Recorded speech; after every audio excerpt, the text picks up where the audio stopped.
Hello dear aspirants and welcome to Edutap. So guys, अगर आप कोई भी रेगुलेटरी बॉडी एग्जाम जैसे आरबीआई, सेबी, नबार्ड, पीएफआरडीए या कोई भी बैंकिंग एग्जाम जैसे एसबीआई, आईबीपीएस या आरआरबी एग्जाम को टारगेट करना चाहते हैं तो ये सीरीज़ आपके बहुत काम आने वाली है। गाइस, ये है हमारी फाउंडेशन सीरीज़ जो ऑलमोस्ट सभी बैंकिंग और रेगुलेटरी बॉडी एग्जाम्स को टारगेट करती हैं, और इसमें आज हम स्टार्ट करेंगे अपना लेक्चर नंबर 15। तो गाइज, इसको हमने फाउंडेशन सीरीज क्यों नाम दिया है?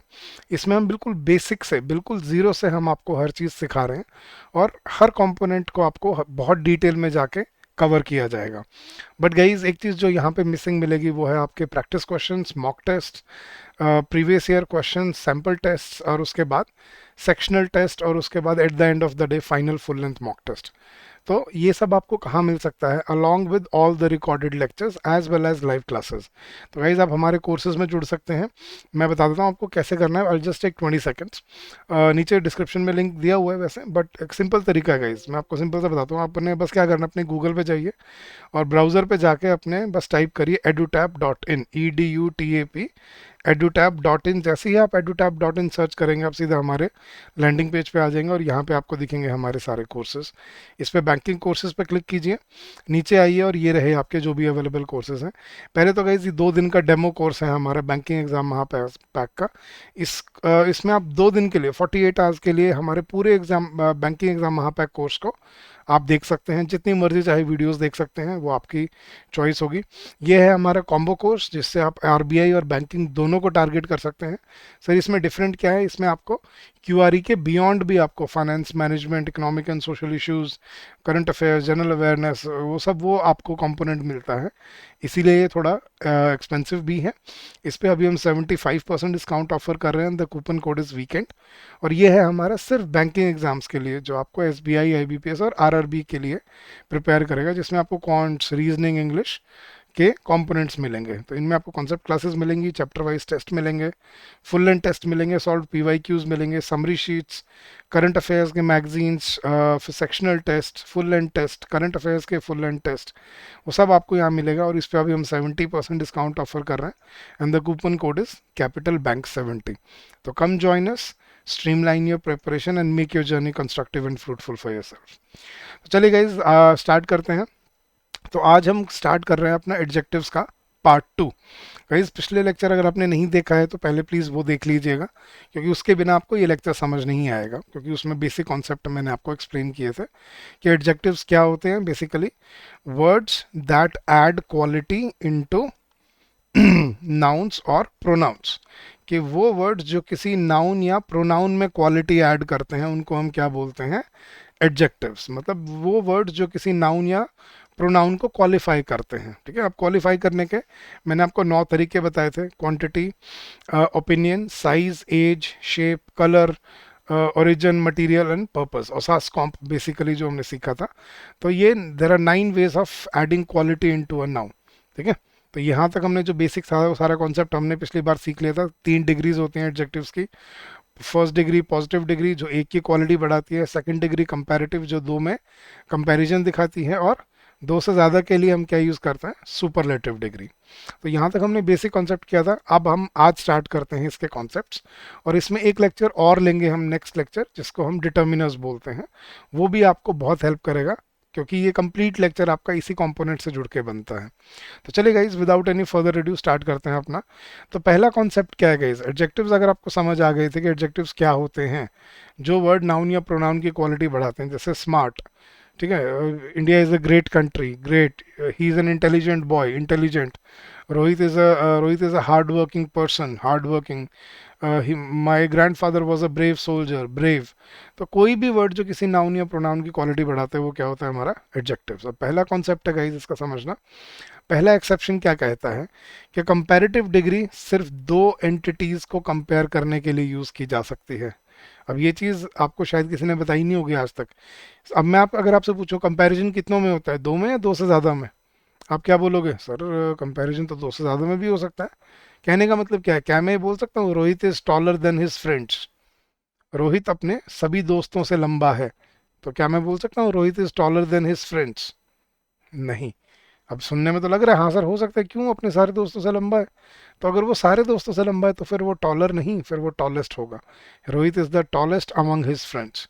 क्यों? क्योंकि कंपैरिजन सिर्फ कितनों के में होता है, दो में। अब ये मैं कैसे एक्सप्लेन कर सकता हूँ गाइस आपको कि सर एक की तुलना एक से ज़्यादा से क्यों नहीं हो सकती। मैं थोड़ा सा लॉजिकल अप्रोच लेके चलूंगा।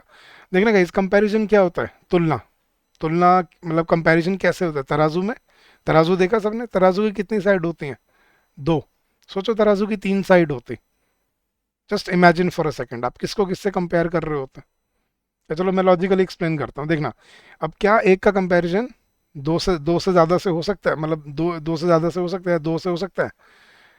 ये कंपैरिजन सिर्फ दो एंटिटीज़ के बीच में ही होता है। मैं एग्जांपल से समझाता हूँ, देखना गाइस, मान लो ए की वैल्यू है 10, ठीक है, बी की वैल्यू है 9 और सी की वैल्यू है 8, ठीक है।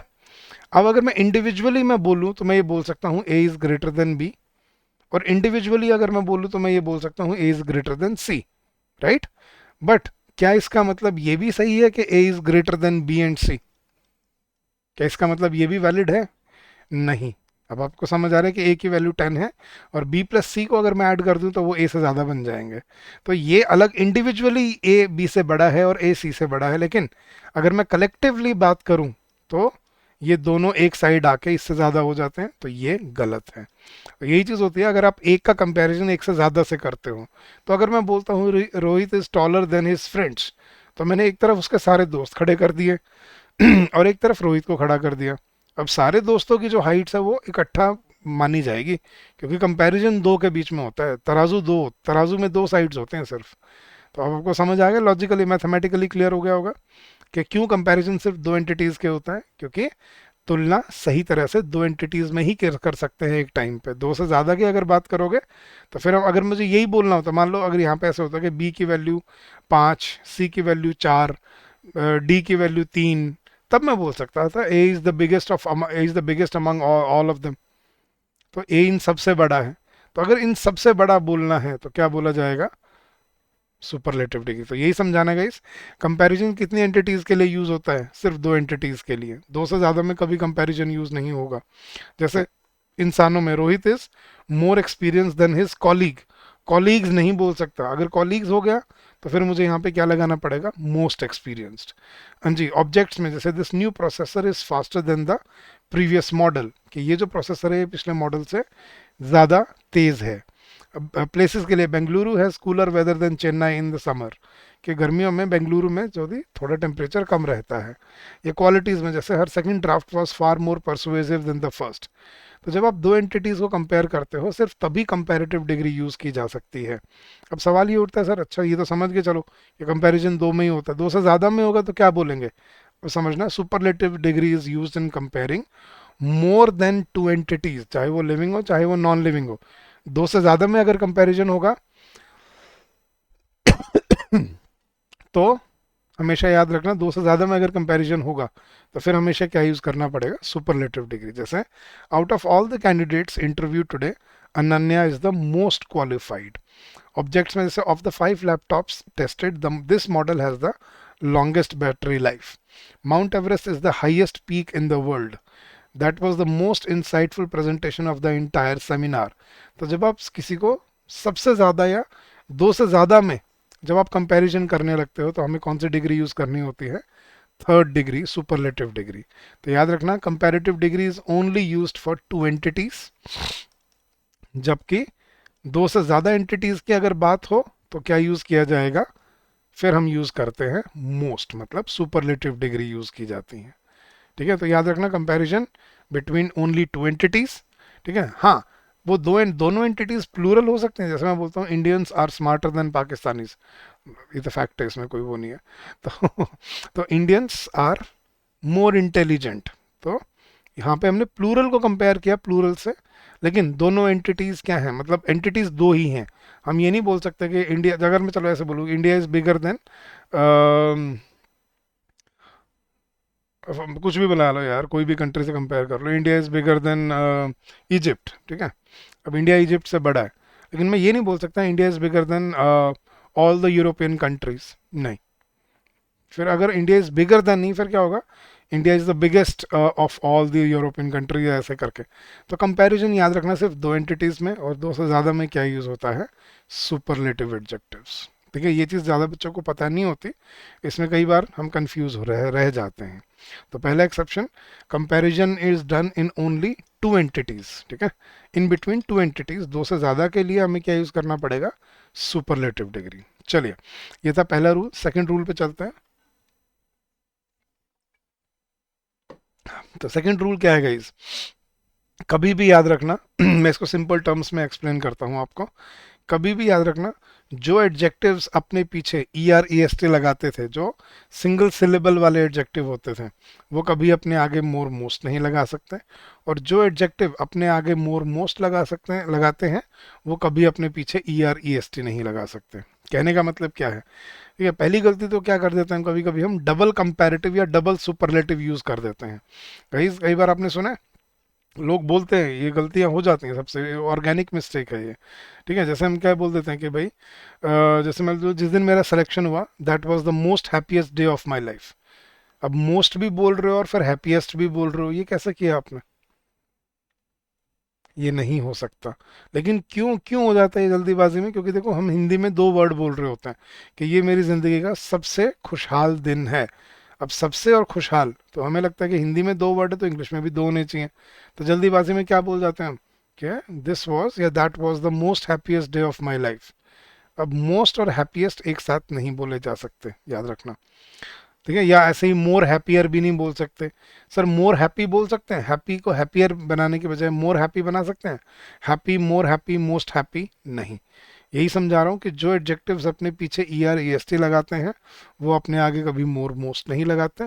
और जो एडजेक्टिव अपने आगे मोर मोस्ट लगाते हैं, वो अपने पीछे कभी E R E S T नहीं लगाते। ठीक है, एग्जाम्पल देखने गाइस, हम ये नहीं बोल सकते he is more wiser than his peers. हम क्या बोलेंगे, he is wiser, sorry he is more wiser than his peer, नहीं, he is wiser than his peer. तो वाइज का सिर्फ क्या बनेगा, वाइज का वाइजर बन सकता है, वाइजेस्ट बन सकता है। ठीक है, वाइज का कभी मोर वाइज, याद रखना, वाइज को कभी मोर वाइज या मोर वाइजर या फिर मोस्ट वाइजेस्ट, ये हम कभी भी नहीं कर सकते। ठीक है, ये चीज़ हैं जो एग्जाम में गलत होती हैं। तो मोर वाइज या मोस्ट वाइजेस्ट, ये गलती कभी भी मत करना। मतलब डबल कंपैरेटिव ई आर भी लगा दिया और मोर भी लगा दिया, या डबल सुपरलेटिव मतलब ई एस टी भी लगा दिया और मोस्ट भी लगा दिया, ये कभी पॉसिबल नहीं हो सकता। जैसे उसने दूसरा एग्जांपल दिया, this is the most cleanest city in the region, निकल जाता है हाँ most cleanest. Chandigarh is the most cleanest, या Indore is the most cleanest city, the Himalayas are the most tallest mountains of the world, हो जाता है जल्दीबाजी में। This is the most fastest car of the world, most भी और फास्टेस्ट भी गलत, ग्रामेटिकली ये गलत होगा गाइस। क्या होगा, this is the cleanest city in the region. तो याद रखना, कभी भी डबल कंपैरेटिव और डबल सुपरलेटिव्स हम एक साथ एक ही सेंटेंस में यूज नहीं करते हैं। ठीक है, वी डोंट यूज देम।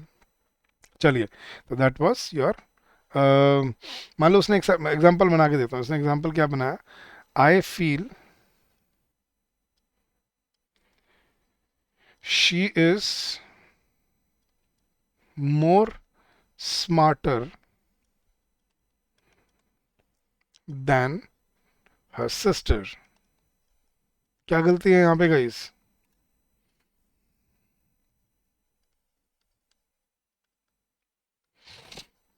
क्या आना चाहिए था, मोर स्मार्टर, स्मार्टर आना चाहिए था।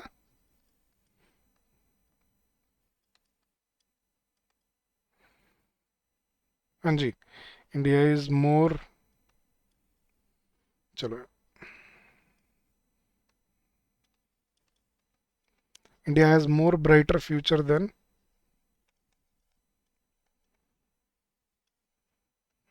It's western neighbour. एग्जाम्पल के तौर पे बना रहा हूँ, कोई ऐसे वो नहीं है। हाँ जी गाइस देखना, चलिए, तो I feel she is more smarter than her sister. ठीक है, ये I feel she is more smarter, smarter भी बोल दिया और मोर भी गलत। I feel she is smarter than her sister. In this context India has more brighter future than its western neighbour. या India has brighter future than its western neighbour. तो याद रखना डबल कंपैरेटिव या India has the most brightest future in the upcoming decade या upcoming century, ये नहीं बोला जा सकता। तो मोस्ट मोर ब्राइटर भी गलत होगा और ऐसे ही मोस्ट ब्राइटेस्ट भी बोलना गलत होगा। तो वही कॉन्टेक्स्ट समझा रहा था कि जो एडजेक्टिव अपने पीछे E R E S T लगाते हैं, याद रखना वो कभी अपने आगे मोर मोस्ट नहीं लगा सकते, और जो अपने आगे मोर मोस्ट लगाते हैं वो कभी अपने पीछे E R E S T नहीं लगा सकते। नेक्स्ट रूल गाइज, थर्ड, कभी भी याद रखना गाइज अगर ये एक स्पेसिफिक टाइप ऑफ सेंटेंसेस होते हैं जिनको हम बोलते हैं पैरेलल एक्शंस, ठीक है, पैरेलल चेंज या सॉरी पैरेलल एक्शन बोल लो या पैरेलल चेंज बोल लो, जिसको हम बोलते हैं साइमल्टेनियस चेंज या पैरेलल चेंज। कहने का मतलब क्या है, जब दो चीज़ें मतलब दो एक्शंस एक दूसरे के साथ साथ चलते हैं, पैरेलली चलते हैं, ठीक है, जब एक आगे बढ़ता है तो दूसरा भी बढ़ जाता है, एक कम होता है दूसरा कम हो जाता है, या एक दूसरे से इम्पैक्ट होते रहते हैं, साइमल्टेनियस चेंज होता है, उसको पैरेलल चेंज बोलते हैं। तो ऐसे सेंटेंसेस का एक फिक्स रूल होता है गाइस, ठीक है। देखना, comparative degree in correlative change, when two variables change together use comparative in both clauses. जैसे मैं बोलता हूँ गाइस, जितना आप जैसे मान लो जितना आप पहाड़ों में जाते जाओगे उतनी ही ठंड बढ़ती जाती है, सच है ये बात, राइट।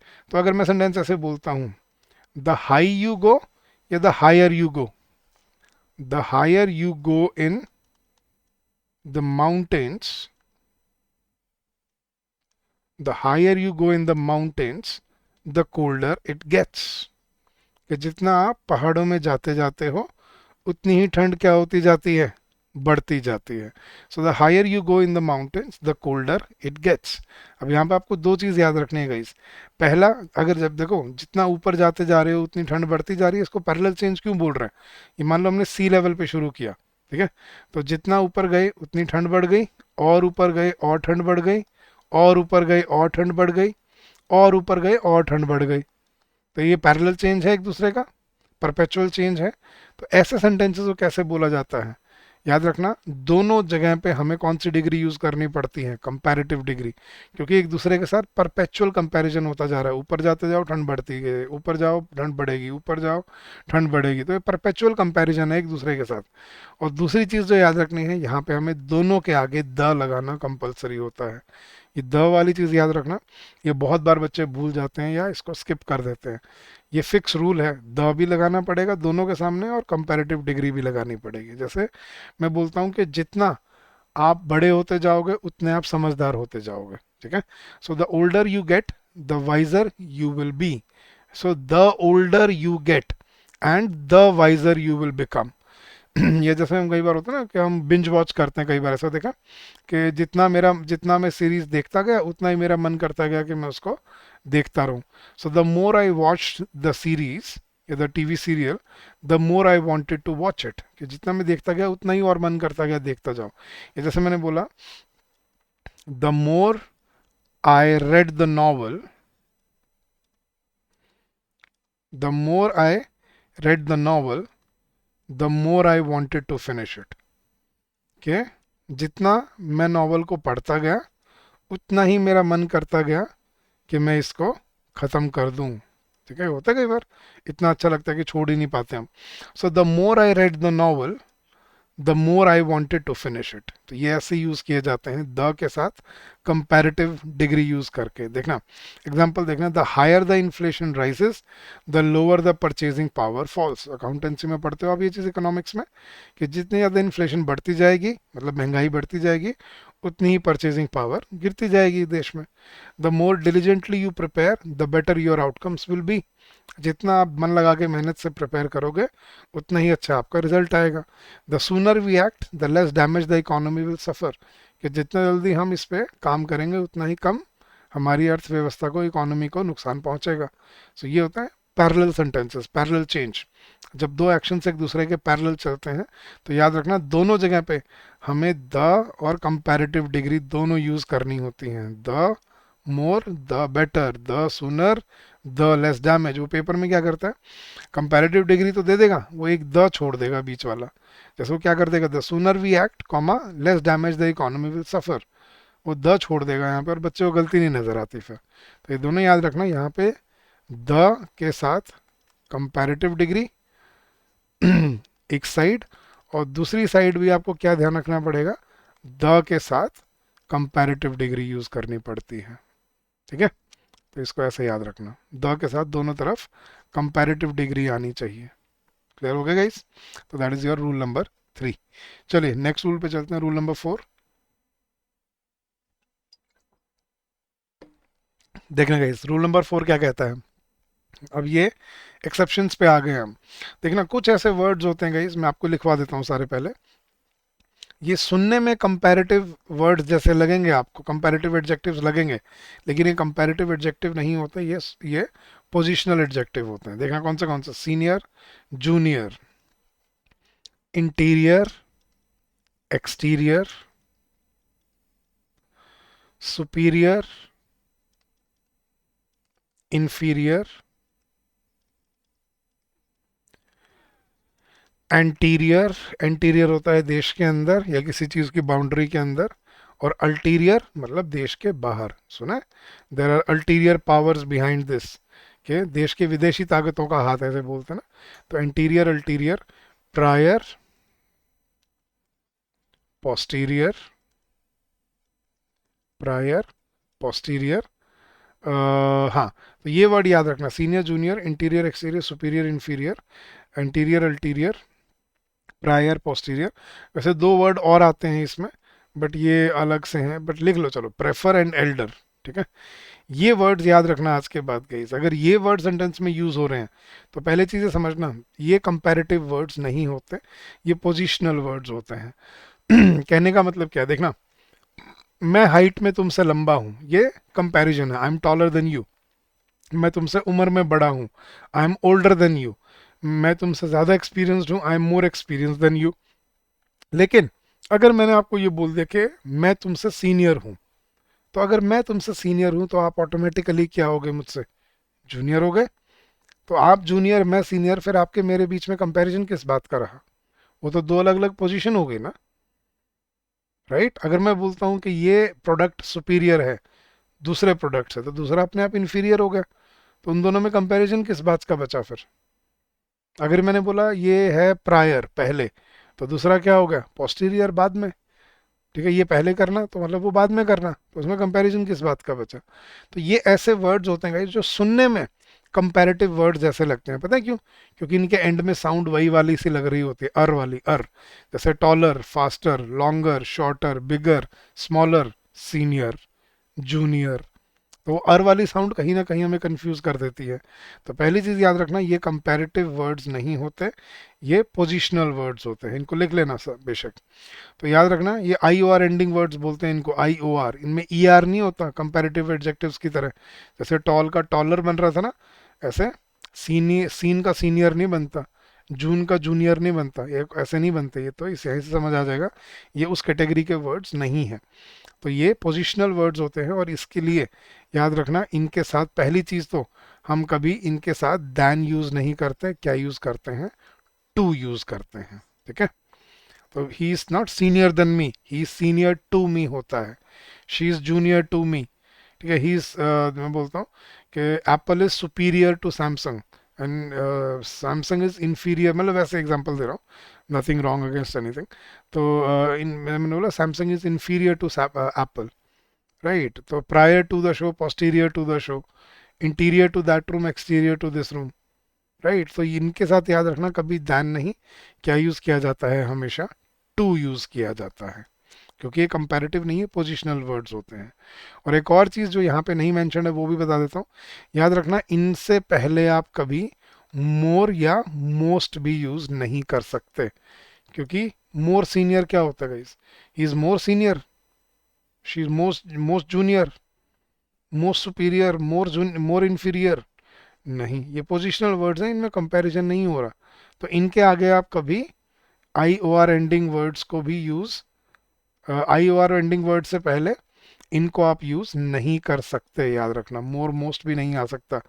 तो मोस्ट प्रेफर्ड या मोर प्रेफर्ड, जैसे हम बोल देते हैं tea is more preferred than coffee in India, गलत। Tea is preferred to coffee in India. ठीक है, मोर प्रेफर्ड नहीं आएगा। समझ आ रही चीज? तो ये वर्ड याद रखना, senior, junior, interior, exterior, superior, inferior, prior, posterior, anterior, ulterior, और इसमें मैंने दो वर्ड एक्स्ट्रा लिखवा दिए, प्रेफर एंड एल्डर। एग्जाम्पल देखो, this model is superior to any device launch last year, कि ये मॉडल जो है वो पिछले साल जो लॉन्च हुए मॉडल उस किसी भी मॉडल से बेहतर है। She is junior to the finance head by 2 years, junior than नहीं, junior to. Ethical considerations are prior to commercial advantage, या हम कई बार जो मोर मोस्ट वाली चीज़ हम ये कर देते हैं, she is more senior than me, she is more senior than मी। अब इसमें दो गलतियां होगी हमसे। पहले तो हम याद रखना, हम सीनियर के आगे मोर नहीं लगा सकते। दूसरा, हम इसके बाद दैन नहीं लगा सकते। यहाँ क्या होना चाहिए था, she is senior to me. Clear है ये चीज़? तो ये ऐसे वर्ड्स हैं जो सुनने में आपको कंपैरेटिव एडजेक्टिव जैसे लगते हैं, बट एक्चुअली में कंपैरेटिव एडजेक्टिव होते नहीं हैं। ठीक है, तो इनमें हम दैन नहीं क्या यूज़ करते हैं, टू यूज़ करते हैं। चले गाइज नेक्स्ट। अब कुछ ऐसे एडजेक्टिव्स होते हैं गाइज जो पहले ही अपनी एक्सट्रीम डिग्री में एग्जिस्ट करते हैं। एक्सट्रीम का मतलब क्या होता है, मतलब उससे आगे आप नहीं जा सकते। ठीक है, मतलब वो अपनी एक्सट्रीम फॉर्म में होते हैं। देखना, एग्जांपल देता हूँ, देखना एक होता है इंटेलिजेंट। ठीक है, इंटेलिजेंट, राइट, होशियार। तो intelligent, more intelligent and most intelligent, ये हो सकता है।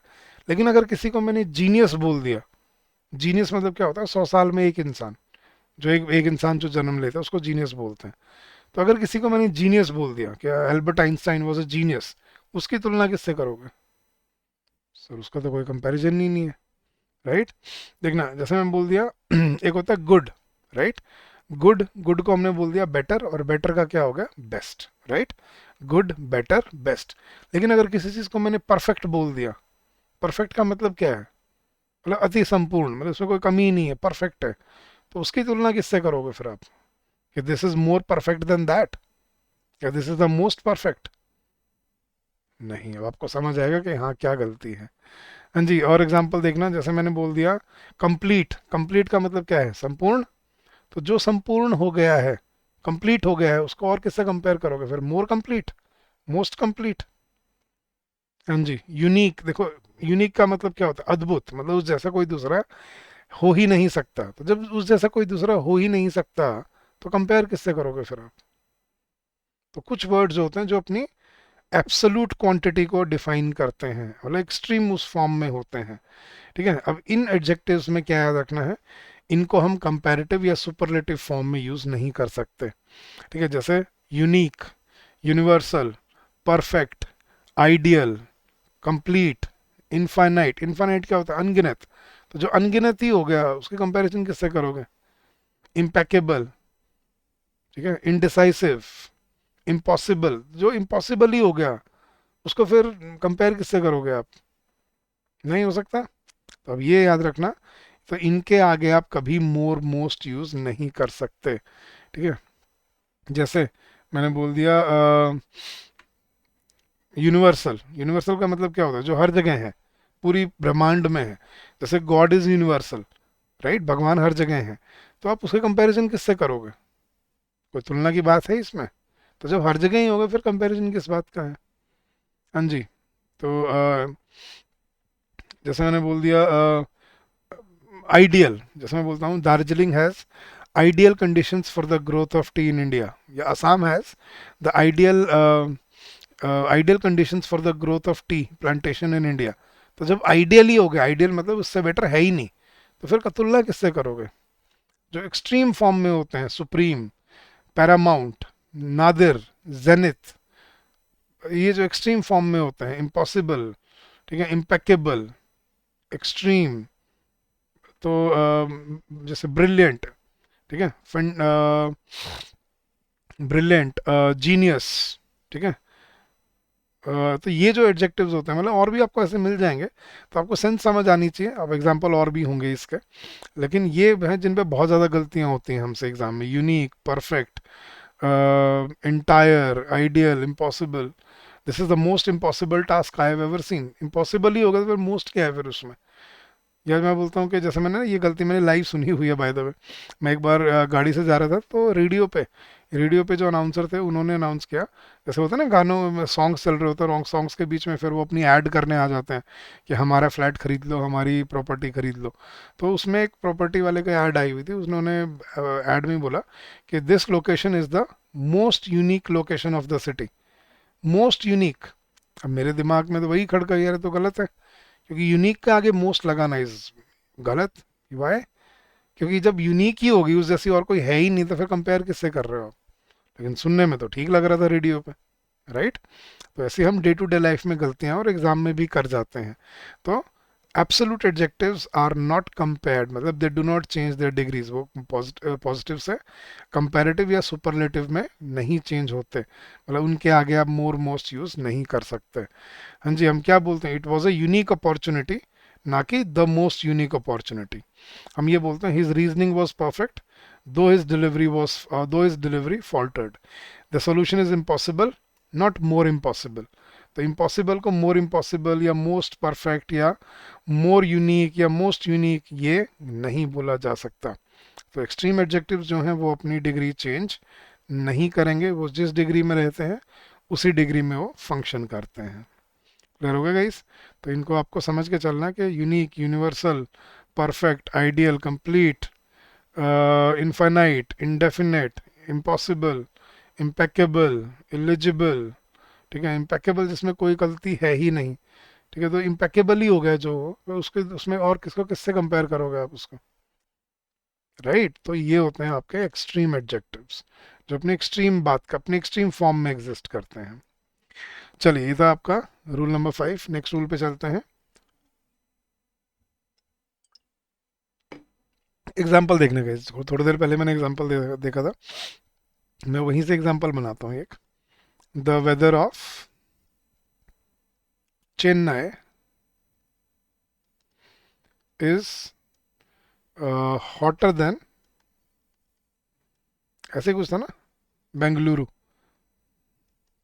सो उसने बोला the weather of Chennai is better than, is hotter than Bengaluru, कि चेन्नई का जो मौसम है वो बेंगलुरु के मौसम से गर्म है। अब सुनने में ठीक लग रहा है, the weather of Chennai is hotter than Bengaluru, लेकिन अब ये गलत होता है। क्यों? देखना गाइस, अगर मैं ये बोलता ना सिर्फ कि Chennai is hotter than Bengaluru, वो बिल्कुल ठीक होता, क्योंकि मैं यहाँ पे चेन्नई को बेंगलुरु से कंपेयर कर रहा होता। तो अगर कंपैरिजन दो एंटिटीज में है तो ये पॉसिबल है, लेकिन यहाँ पे मैं चेन्नई को कंपेयर कर रहा हूँ या चेन्नई के वेदर को कंपेयर कर रहा हूँ? चेन्नई के वेदर को, लेकिन दूसरी तरफ किससे कंपेयर कर रहा हूँ? बेंगलुरु से। तो चेन्नई का मौसम बेंगलुरु से गर्म है या बेंगलुरु के मौसम से गर्म है? मैं मौसम को मौसम से कंपेयर कर सकता हूँ ना, मैं मौसम को एक शहर से तो नहीं कंपेयर कर सकता। तो the weather of Chennai is hotter than Bengaluru, हम ये जल्दीबाजी में बोल जाते हैं, क्योंकि हिंदी में यही बोलते हैं हम कि चेन्नई का मौसम बेंगलुरु से गर्म है। लेकिन बेंगलुरु से गर्म है, बेंगलुरु के मौसम से गर्म है? बोलना एक्चुअली में ये चाहिए हमें हिंदी में भी, कि चेन्नई का मौसम बेंगलुरु के मौसम से गर्म है। लेकिन हम जल्दीबाजी में क्या कर देते हैं, नहीं चेन्नई का मौसम बेंगलुरु से गर्म है। अब ये इंग्लिश में गलत होता है। तो अब इसमें क्या गलती है यहाँ पे, मुझे वेदर को जब कंपेयर करना है तो मैं वेदर को ही कंपेयर करूँगा, मैं वेदर को सिटी से नहीं कर सकता। तो मुझे यहाँ पे क्या बोलना चाहिए था, the weather of Chennai is hotter than the weather of Bengaluru. Right? Make sense now? हाँ सर, ये ठीक होता। लेकिन अब प्रॉब्लम क्या है इसमें, यहाँ पे द वेदर ऑफ बेंगलुरु भी नहीं बोल सकता। क्यों? क्योंकि एक ही सेंटेंस में एक ही वर्ड को रिपीट नहीं किया जाता, नहीं तो प्रोनाउंस का यूज़ क्या रह जाएगा फिर। तो प्रोनाउंस का यूज़ बनाते हुए हमें यहाँ पे क्या यूज़ करना पड़ता है, the weather of Chennai is being hotter than that of Bengaluru. ठीक है, ये मैं आपको अभी रूल, अच्छा यार ये वाला रूल मैं, अच्छा मैंने गलत उसमें सिखा दिया आपको, ऊपर कुछ और लिखा हुआ है। मैं आपको, चलो मैं यहाँ पे इरेज कर रहा हूँ ये चीज़, मैं आपको जहाँ पे रूल है पहले वो रूल करवाता हूँ, ताकि आपको ये चीज़ क्लियर हो, फिर मैं इस रूल पे आता हूँ। मैं रूल, मैं सीक्वेंस गलत कर गया शायद यहाँ पे। हाँ जी, ये था ये रूल। हाँ जी, जो मैं आपको बता रहा था ना, कि the weather of Chennai is hotter than Bengaluru. मैंने आपको क्या बताया कि हम वेदर को कंपेयर करते हुए हम वेदर को बेंगलुरु से कंपेयर नहीं कर सकते, तो मुझे यहाँ पे क्या लगाना पड़ेगा, the weather of Chennai is hotter than the weather of Bengaluru. लेकिन द वेदर ऑफ की जगह अब यहाँ पे क्या लगाना पड़ेगा, दैट ऑफ बेंगलुरु। तो दैट ऑफ किसकी बात कर रहा है, वेदर की। जैसे मैंने एग्जांपल बोला, the architecture of Rome is grander than Athens या grander than that of Athens. The laws of ancient India were more elaborate than those of medieval Europe. So singular है तो दैट ऑफ और plural है तो those of use किया जाता है। जैसे मैं बोलता हूँ, the people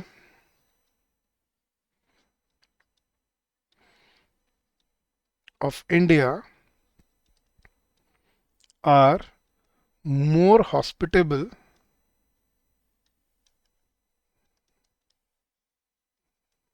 then that of या than those of western countries.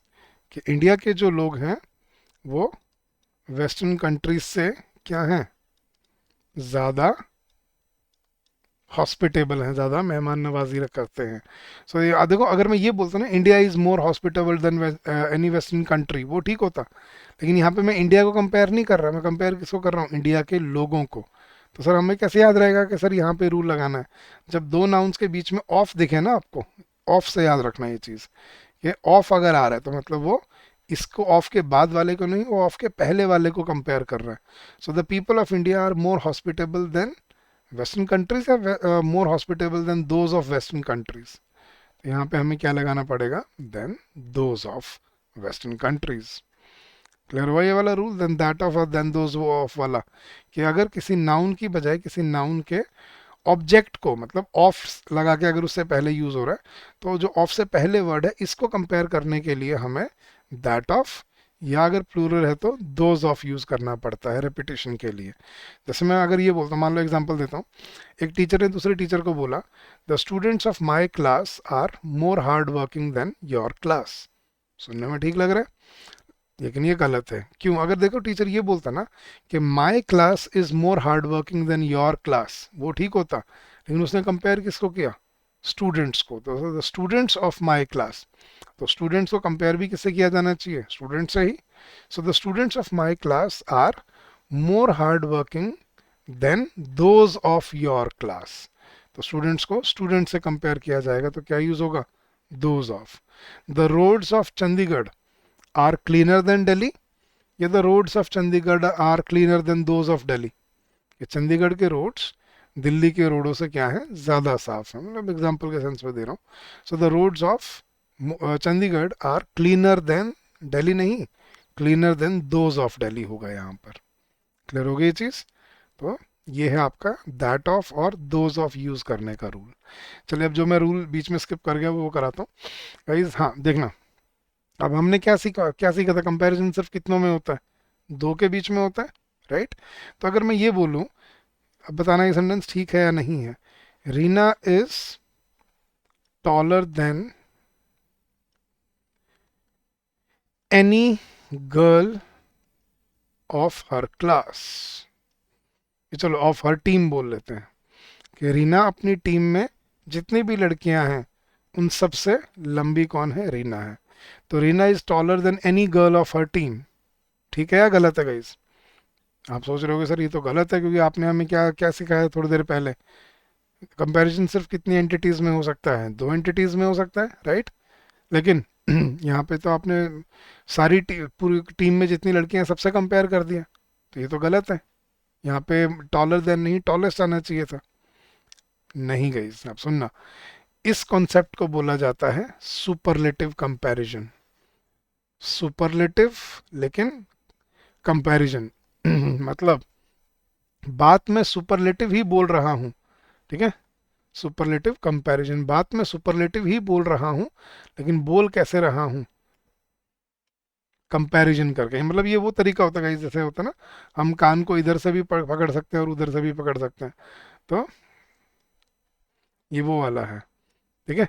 Superlative comparison का मतलब क्या होता है गाइस, आप बात सुपरलेटिव ही बोल रहे हो, लेकिन बोल कैसे रहे हो, कंपैरिजन करके। देखो अगर रीना अपनी टीम में हर लड़की से लंबी है, तो वो सबसे लंबी लड़की नहीं होगी। तो मैं सीधा ये नहीं बोल देता Reena is the tallest girl of the team, बिल्कुल बोल सकते थे। लेकिन अब वही ना, कान को इधर से पकड़ना या कान को उधर से पकड़ना, बात तो वही है। आप बात वही बोल रहे हो लेकिन घुमा के बोल रहे हो, मतलब उल्टे, मतलब किसी और तरीके से बोल रहे हो।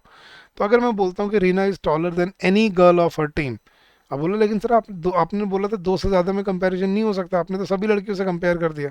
ध्यान से पढ़ो मैंने क्या लिखा है। Reena is taller than any girl. मैं क्या बोल रहा हूँ कि रीना को इस टीम की किसी भी लड़की से, किसी भी एक लड़की से कंपेयर करके देख लो, रीना उस लड़की से क्या मिलेगी, लंबी मिलेगी। अब समझ आया कि गर्ल्स से कंपेयर नहीं किया है, कंपैरिजन दो में ही हो रहा है यहाँ पे। लेकिन इसका मीनिंग क्या निकल रहा है कि अगर रीना को किसी भी लड़की से कंपेयर कर लो, अगर रीना हर लड़की से लंबी मिलेगी, तो इसका मतलब रीना टीम की सबसे लंबी लड़की हुई। मतलब वही निकल रहा है सुपरलेटिव वाला, लेकिन मैंने उस बात को वैसे बोला नहीं है। राइट। तो क्या हुआ, अब ये ठीक हुआ या गलत हुआ, Reena is taller than any girl of her team. अब समझ आ रहा है कॉन्सेप्ट के, हाँ सर। लेकिन अब इसमें एक और कमी है, अब एक और गलती है जो अभी आपको नहीं सीखनी है। अगर मैं ये बोलता हूँ कि Reena is taller than any girl of her team, कि रीना अपनी टीम की किसी भी लड़की से क्या है, लंबी है। तो अगर रीना अपनी टीम की किसी भी लड़की से लंबी है, तो रीना भी तो उसी टीम में है। क्या रीना खुद से भी लंबी हो जाएगी क्या? देखो कहने का मतलब गलती क्या है, अगर मैं बोलता हूँ Reena is taller than any girl, कि उसकी टीम में कोई भी जो लड़की है, रीना उससे लंबी है। अब कोई भी लड़की में तो रीना भी आ जाएगी। तो रीना को बाकी सबसे अलग करने के लिए हमें क्या लगाना पड़ेगा, Reena is taller than any girl या any other girl of the team, कि रीना को किसी भी दूसरी लड़की से कंपेयर कर लो अपनी टीम में, वो उससे लंबी मिलेगी। एग्जांपल देखना, दिस बिल्डिंग, मान लो शहर में कोई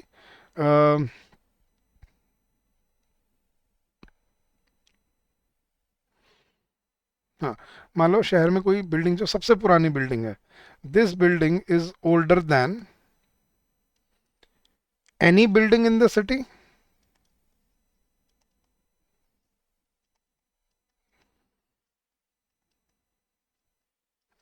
ये बिल्डिंग शहर की किसी भी बिल्डिंग से कंपेयर कर लो, उससे क्या मिलेगी, पुरानी मिलेगी।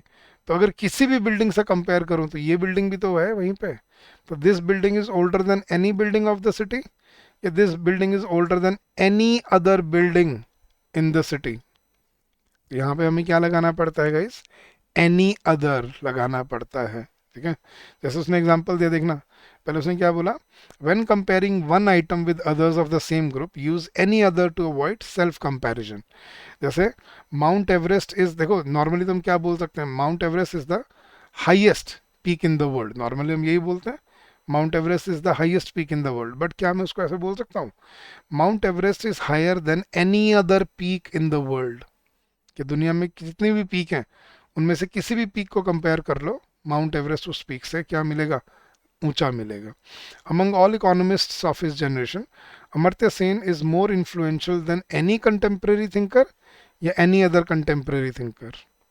तो जब आप एक को उस ग्रुप में हर एक से कंपेयर कर रहे हो, सभी से नहीं हर एक से, तो आपको क्या लगाना पड़ता है, या तो एनी अदर, और एक और चीज आती है नो अदर भी लगता है guys.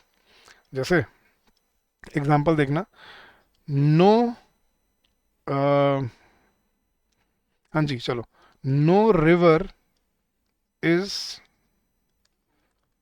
Holier to Indians than the Ganga, के इंडियंस के लिए गंगा से ज़्यादा पवित्र कोई भी और नदी नहीं है। So no river is holier to Indians than the Ganga. अब नो रिवर, अब इसमें गलती क्या है guys, no river is holier, no river तो मतलब कोई कंपैरिजन में है ही नहीं, तुलना किससे कर रहे हो, कंपैरिजन किससे कर रहे हो। सो नो रिवर या no other river is holier to the Indians than the Ganga. तो ये ऐसे नो अदर या एनी अदर, नो अदर भी यूज़ किया जाता है जब आप नेगेटिव कंपैरिजन कर रहे हो और कोई दूसरा नहीं है, कि मतलब इससे, जैसे मैं बोलता हूँ no other country has better security system than India, no country has better security system than India, या no other country has better security system than India, कि कोई दूसरा देश नहीं है जिसके पास इतना अच्छा डिफेंस सिक्योरिटी सिस्टम हो जितना इंडिया के पास है. So there is no other country, या no other country has better air defence system than India. तो ये ऐसे बनाए जाते हैं ये सेंटेंसेस, एनी अदर या नो अदर में, जब आपने एक एंटिटी को उस ग्रुप में सभी से नहीं लेकिन इंडिविजुअली हर एक से कंपेयर करना हो, तो पॉजिटिव कंपैरिजन में एनी अदर और नेगेटिव कंपैरिजन में नो अदर यूज होता है. क्लियर है गाइस? और लास्ट रूल, ये बड़ा पिक्यूलियर सा रूल है. नॉर्मली हमने क्या देखा गाइस, एडजेक्टिव्स कहाँ यूज होते हैं, हमेशा नाउन से पहले यूज होते हैं. ठीक है, जो मैंने आपको पिछले लेक्चर में समझाया था, एडजेक्टिव्स कहाँ यूज होते हैं, जिस नाउन की क्वालिटी बढ़ाते हैं उससे पहले. हम ये नहीं बोलते Rohit is a boy smart, हम क्या बोलते हैं, Rohit is a smart boy. Reena is an intelligent girl, हम ये नहीं बोलते Reena is a girl intelligent, हम क्या बोलते हैं, Reena is an intelligent girl. हम ये नहीं बोलते India is a country great, हम क्या बोलते हैं, India is a great country. तो एडजेक्टिव्स नॉर्मली हमेशा कहाँ यूज होते हैं, जिस नाउन की क्वालिटी बढ़ाते हैं उससे पहले. लेकिन याद रखना गाइस, वर्थ, वर्थ अकेला ऐसा एडजेक्टिव है जो जिस नाउन की क्वालिटी बढ़ाता है हमेशा उससे पहले यूज होता है, सॉरी उसके बाद यूज होता है. जैसे मैं आपसे पूछता हूँ यार, रिसेंटली आप कोई मूवी देखने गए थे, तो आप मूवी देख के आए, मैंने आपसे पूछा यार कैसी लगी मूवी, आप बोलो मुझे सही लगी, बोले देखने लायक है, तो आप क्या बोलोगे, yes it's a worth watching movie या it's a movie worth watching. First instant से बताना आपने, शायद आप क्या बोलोगे, हाँ it's a worth watching movie. लेकिन ये गलत होता है, it's a worth watching movie नहीं, it's a movie worth watching. तो ये जो हम नॉर्मल मिस्टेक्स कर देते हैं, it's a worth watching movie, हम यूजुअली वर्थ को पहले रखते हैं क्योंकि वो आदत है ना एडजेक्टिव को पहले रखने की. बट ये गलत होता है, ये कहाँ यूज होगा, ये मूवी के बाद यूज होगा. तो क्या बोला जाएगा, it's a worth watching movie नहीं, it's a movie worth watching, ये बोला जाता है. ठीक है,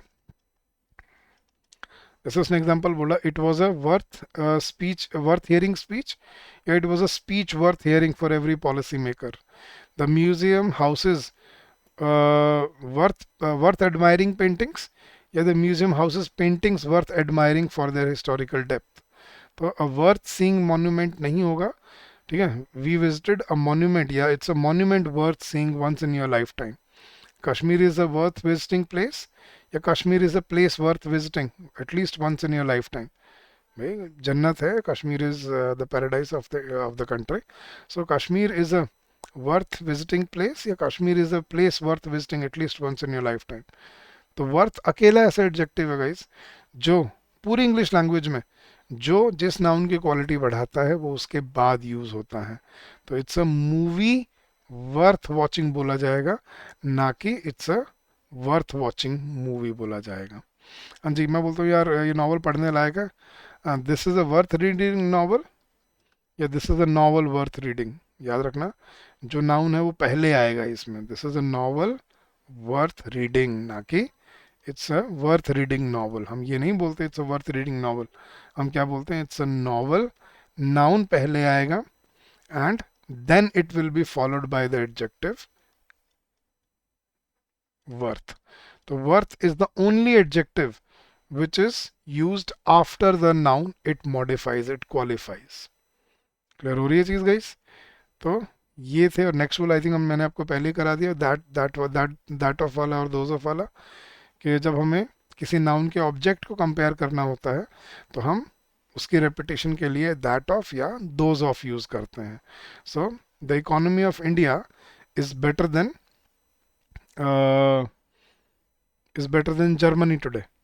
The economy of India is doing better than Germany today. Better than Germany, the economy of India is doing better than that of Germany today. कि India की economy Germany से better नहीं, जर्मनी की इकोनॉमी से better कर रही है. अब हमें तो ये चीज़ ज़्यादा कभी सुनी नहीं होगी और इसीलिए एग्जाम में पूछे जाते हैं क्योंकि ये ग्रामेटिकल क्वेश्चन है.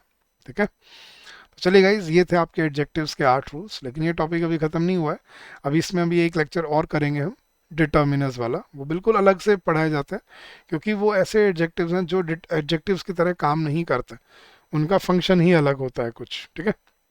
तो वो मैं नेक्स्ट लेक्चर में एक्सप्लेन करूंगा, और उसके फिर आपको रूल्स एंड एक्सेप्शंस भी एक्सप्लेन करूंगा नेक्स्ट लेक्चर में। बट आई होप गाइज आपको समझ आया होगा कि एडजेक्टिव्स क्या होते हैं, कैसे फंक्शन करते हैं, और क्या उनके एक्सेप्शंस होते हैं। गाइज अगर आपको कोई डाउट रह जाए, कोई क्वेरी रह जाए, please feel free to drop us an email, और अपना फीडबैक भी प्लीज़ ज़रूर शेयर कीजिएगा हमारे साथ कि आपको ये लेक्चर्स हेल्प कर रहे हैं या नहीं कर रहे हैं। तो how do you feel about them? So do share your feedback on the given email ID hello@edutap.co.in।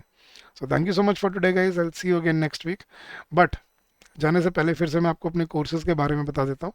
आप हमारे कोर्सेज़ में एनरोल कीजिए, आपको हर चीज़ मिलेगी हमारे कोर्सेज़ में। रिकॉर्डेड क्लासेस आपको हर सब्जेक्ट के लिए, आपके sectional test, full length test, current affairs के मॉक टेस्ट, सेक्शनल टेस्ट, उसके बाद PYQs, doubt and query resolution. और आप कैसे एनरोल कर सकते हो हमारे कोर्सेज में? बस 20 सेकेंड्स लूँगा। आपको बस क्या करना है, अपने ब्राउज़र पे जाना है, और अपने ब्राउज़र पे जाके बस क्या टाइप करना है, edutap.in, EDUTAP, edutap.in। और जैसे ही आप edutap.in सर्च करेंगे, आप हमारे लैंडिंग पेज पे आ जाएंगे, और यहाँ पे आइए, देखेंगे आपको सारे के सारे कोर्सेज। इसमें बैंकिंग कोर्सेज पे क्लिक कीजिए, नीचे आइए, और ये रहे आपके कोर्सेज जो अवेलेबल हैं। ये 2 दिन का डेमो कोर्स है, ये हमारा कॉम्बो कोर्स है, जिसमें आप RBI और बैंकिंग दोनों की तैयारी कर सकते हो। ज़्यादा जानने के लिए आप ब्रोशर पे क्लिक करके पढ़ लीजिए। और ये है बैंकिंग एग्ज़ाम महापैक कोर्स, जिसमें आप सारे बैंकिंग एग्ज़ाम को टारगेट कर सकते हो। तो इन पे अभी अब स्पेशल डिस्काउंट भी चल रहा है, 75% डिस्काउंट चल रहा है कॉम्बो कोर्स पे, और 70% डिस्काउंट चल रहा है आपका बैंकिंग एग्जाम कोर्स पे। तो come join us, streamline your preparation and make your journey constructive and fruitful for yourself. तो गाइस अगर आपको कोई डाउट रह जाए फिर भी regarding our courses, please feel free to call us on this number during the office hours, which is 8146207241, or you can also drop us an email at hello@edutap.co.in. So thank you so much once again, guys. Keep on working hard, keep on giving your best, and I'm sure you will come out with flying colors. So all the best for your upcoming exams, and keep up the good work.